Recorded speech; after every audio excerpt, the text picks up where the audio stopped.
السلام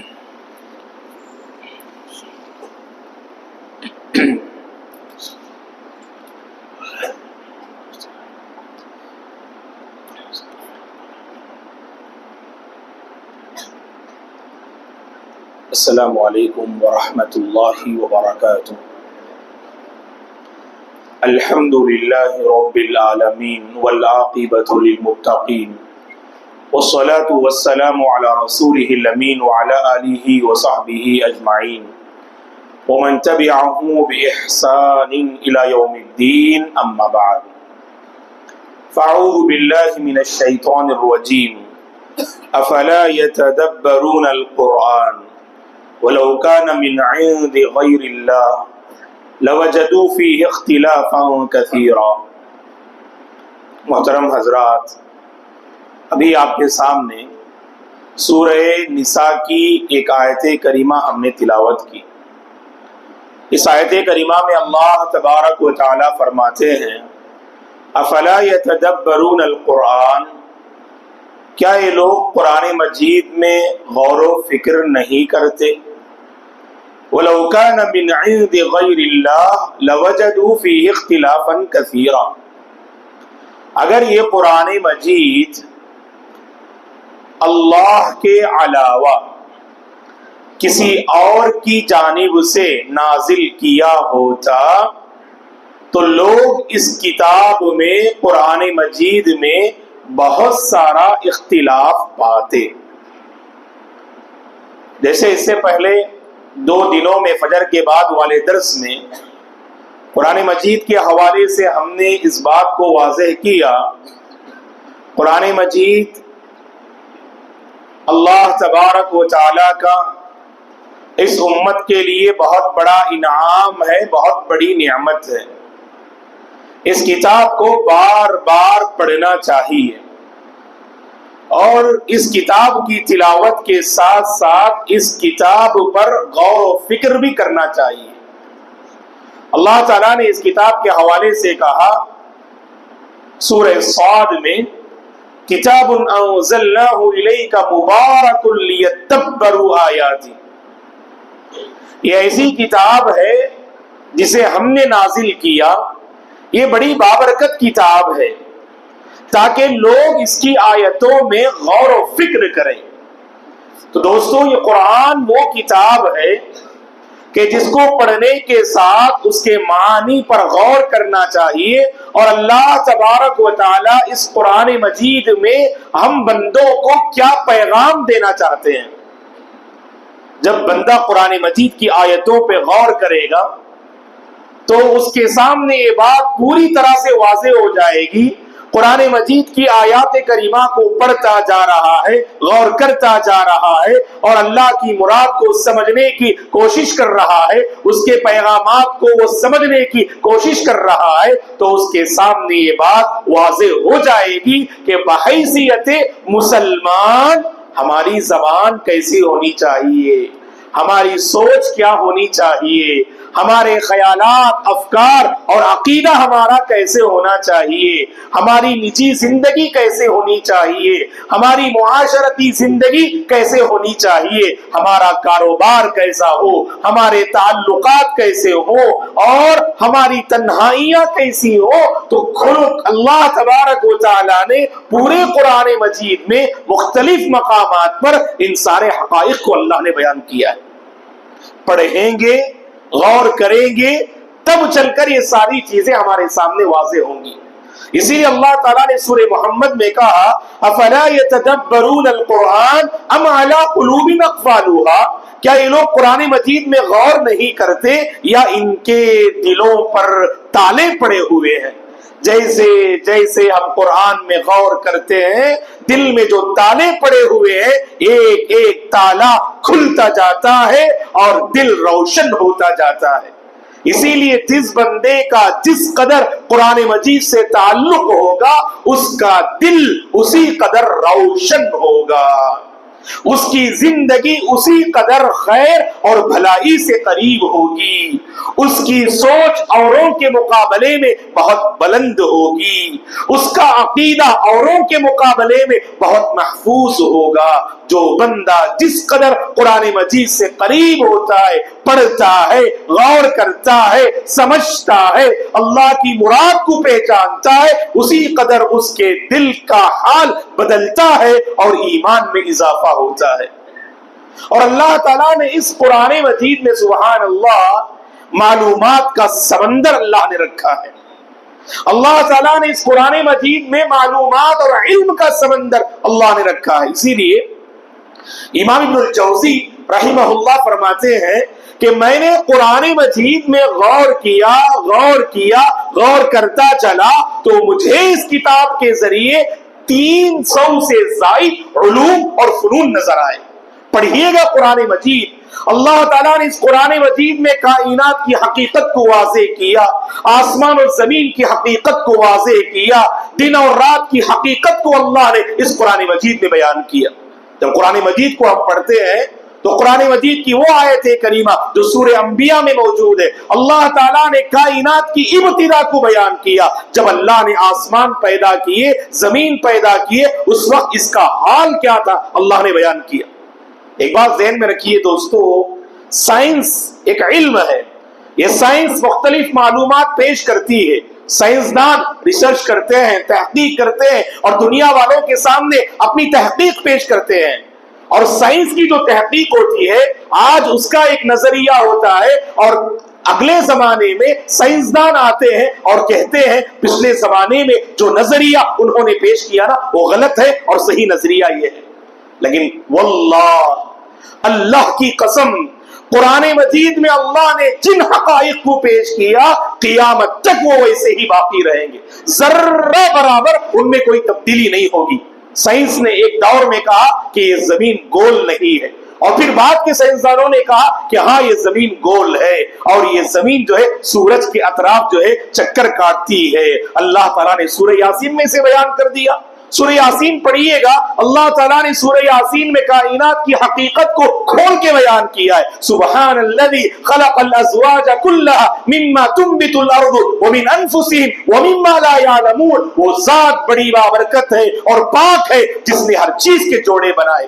زمین سے اگنے والی جو پیداوار ہے اللہ نے اس کے بھی جوڑے بنائے، انسانوں کے جوڑے بنائے اور ایسی مخلوقات کے جوڑے بنائے جنہیں لوگ جانتے بھی نہیں ہیں۔ وآیۃ لہم اللیل نسلخ منہ النہار، رات بھی اللہ کی ایک نشانی ہے، لوگوں کے لیے رات بھی ایک نشانی ہے۔ اللہ تعالیٰ دن کو رات سے ہٹا دیتے ہیں تب یہ دنیا تاریکی میں چلی جاتی ہے، تاریکی کا لباس یہ دنیا پہن لیتی ہے۔ جب اللہ دن کو ہٹاتے ہیں تو یہ لوگ تاریکی میں چلے جاتے ہیں۔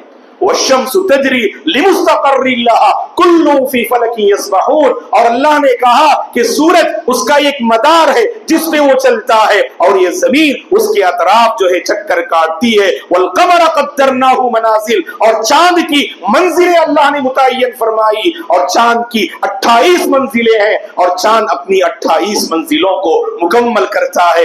اسی لیے 28 تاریخ ہونے کے بعد جو 29ویں تاریخ ہوگی اس میں چاند نظر نہیں آئے گا، کیونکہ اس نے اپنی تمام منزلیں مکمل کر لی۔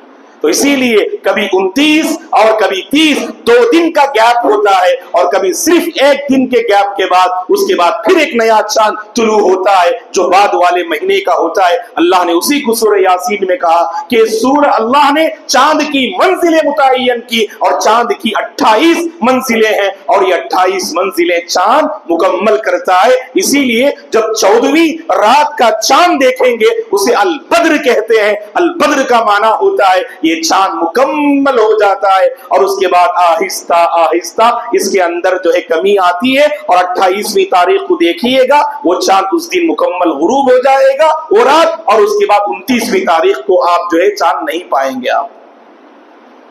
اور کبھی ایسا ہو نہیں سکتا پوری جو ہے یعنی انسانی تاریخ میں کہ مولانا کبھی ہماری اپنی جو قمری تاریخ ہے کبھی 31 بھی ہوا ہے، کبھی آپ پیش کر ہی نہیں سکتے ہیں۔ یا تو اللہ کے نبی نے کیا فرمایا، الشہر ہاکذا الشہر ہاکذا الشہر ہاکذا، اور کبھی آپ نے ایک انگلی بند فرما لی، یعنی مہینے 30 کے ہوتے ہیں اور کبھی مہینے 29 کے ہوتے ہیں، کبھی 20 پر 9 تاریخ ہوتی ہے اور کبھی 30 تاریخ ہوتی ہے۔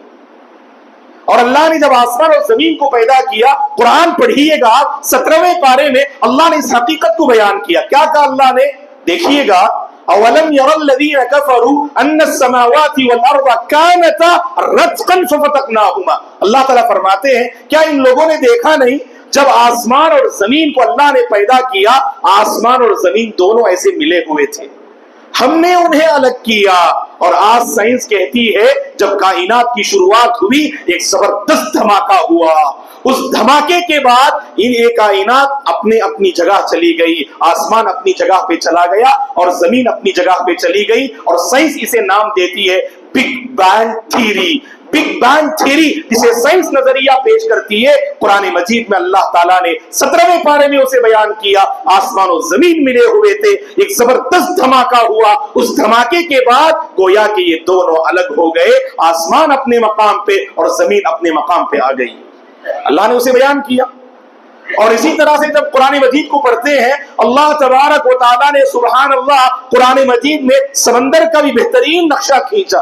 سمندر کی گہرائی کتنی ہوتی ہے، اس کی تہ کہاں تک ہوتی ہے، اور اس کے اندر تاریکی کیسے ہوتی ہے. اسی لیے ایک محقق سائنسدان جب سورہ نور کی 40ویں آیت جس میں اللہ نے سمندر کا نقشہ بیان کیا، جب اس کو وہ پڑھتا ہے وہ یہ کہتا ہے میں نے اللہ کے نبی کی، پروفٹ صلی اللہ علیہ وسلم کی پوری زندگی میں نے پڑھی، اور اللہ کے نبی نے اپنی زندگی میں 60 پر 3 سالہ زندگی میں کبھی آپ نے سمندر کا سفر نہیں کیا.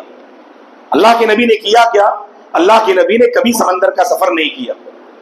اور وہ بندہ کہتا ہے میں اس پروفٹ کو جانتا ہوں، جب آپ نے 60 پر 3 سالہ زندگی میں ایک مرتبہ بھی سفر نہیں کیا، تو جس بندے نے سمندر کو دیکھا نہیں وہ سمندر کا نقشہ کیسے کھینچ سکتا ہے، وہ سمندر کی دنیا کو کیسے بیان کر سکتا ہے. اللہ کی قسم یہ اسی کا جو ہے یعنی کلام ہے، یہ اسی کی کتاب ہے. وہ آیت پڑھنے کے بعد اس کا دل روشن ہوتا ہے اور اسلام قبول کرنے پہ مجبور ہوتا ہے. وہ آیت کون سی؟ سورہ نور کی 40ویں آیت پڑھیے گا جا کر. او کظلمات فی بحر اللجی یغشاہ موج من فوقہ سحاب ظلمات بعضها فوق بعض اذا اخرج یدہ لم یکد یراہا. اللہ تعالیٰ نے اس آیت میں سمندر کا پورا نقشہ بیان کیا، اور سمندر کی جو تاریکی ہے، اس کی جو گہرائی ہے، اللہ نے اسے بھی واضح کیا. اور اسی طرح سے دوستو ہم انسانوں کی جو تخلیق ہوتی ہے اللہ نے اسے بھی بیان کیا. کئی ایک مقامات پہ واضح کیا کہ ایک انسان ماں کے پیٹ میں اس کی شروعات کیسے ہوتی ہے، 9 مہینے اس سے کم یا اس سے بڑھ کر کیسے وہ ماں کے پیٹ میں اپنا مرحلہ طے کرتا ہے. اللہ تعالیٰ نے پوری حقیقت کو بیان کیا قرآن مجید میں.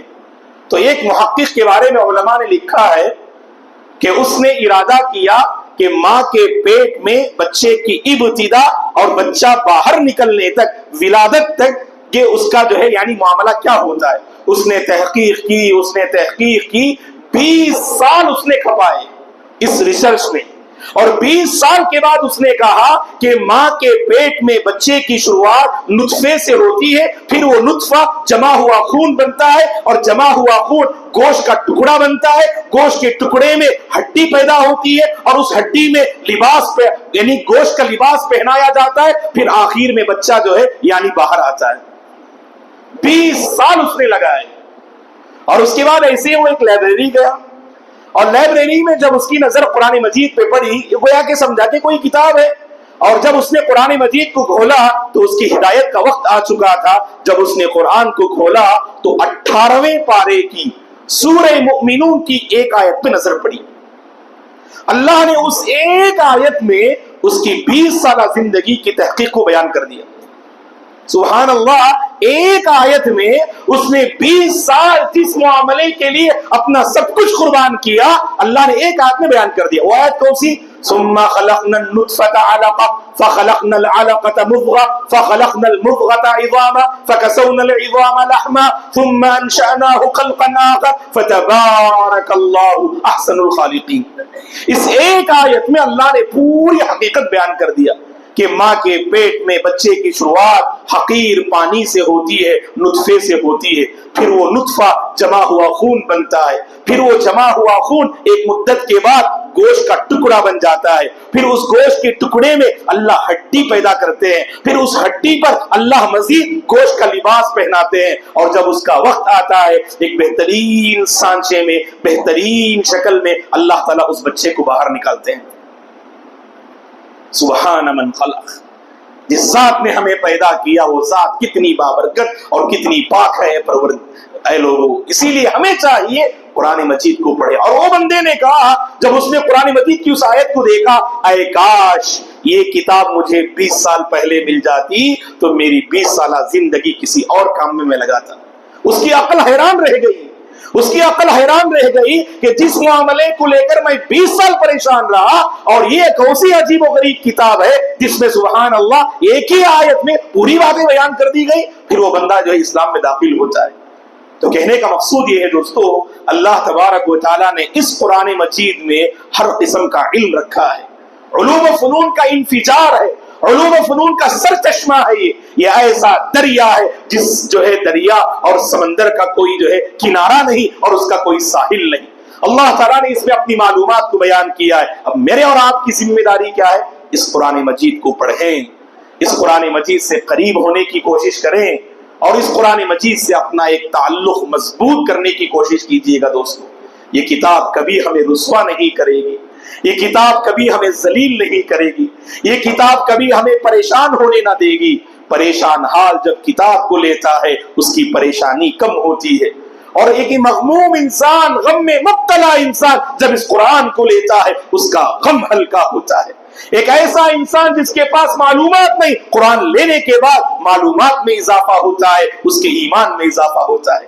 تو اسی لیے ہم آپ سے اپیل کرتے ہیں، جیسے ماہ مقدس میں ہم اس پہ توجہ دے رہے ہیں، تو یہی اللہ کے گھر میں ہم بیٹھے ہیں، بیٹھنے سے پہلے، اٹھنے سے پہلے عہد کیجئے گا کہ ہم رمضان کے بعد بھی اس قرآن سے قریب رہیں گے، اپنا تعلق اس سے مضبوط رکھیں گے، کیونکہ یہ کتاب ہمیں بنائے گی، نکھارے گی اور سنوارے گی۔ اللہ سے ہماری دعا ہے کہ پروردگار ہم سب کو اس قرآن مجید کا حق ادا کرنے کی توفیق عطا فرمائے، زیادہ سے زیادہ اسے پڑھنے کی توفیق عطا فرمائے، اس کی آیات کریمہ پر غور و فکر کرنے کی پروردگار توفیق عطا فرمائے، اس کتاب کی تعلیمات کے مطابق زندگی کو ڈھالنے کی پروردگار توفیق عطا فرمائے، اس کتاب کی تعلیمات کے مطابق لوگوں کو دعوت دینے کی پروردگار ہمیں توفیق عطا فرمائے، اس قرآن مجید کی آیات کریمہ میں جو تاثیر ہے اللہ تعالیٰ اس تاثیر کو اپنے دل میں لینے کی توفیق عطا فرمائے۔ اللہ تعالیٰ اس قرآن کے ذریعے ہمارے دلوں کا حال بدل دے، ہماری معاشرتی زندگی کو سنوار دے، ہماری نجی زندگی کو اللہ بنا دے، ہمارے تعلقات کو اللہ تعالیٰ سنوار دے۔ اس قرآن مجید کی برکتوں سے مکمل فائدہ اٹھانے کی اللہ ہم سب کو توفیق عطا فرمائے، قرآن مجید پہ اللہ ہم سب کو باقی رکھے اور قرآن مجید ہی پر خاتمہ نصیب فرمائے، آمین۔ اقول قولی ھذا استغفر اللہ لی ولکم ولسائر المسلمین من کل ذنب فاستغفروه انه الغفور الرحیم۔ سبحانک اللہم وبحمدک اشہد ان لا الہ الا انت استغفرک واتوب الیک۔ السلام علیکم ورحمۃ اللہ وبرکاتہ۔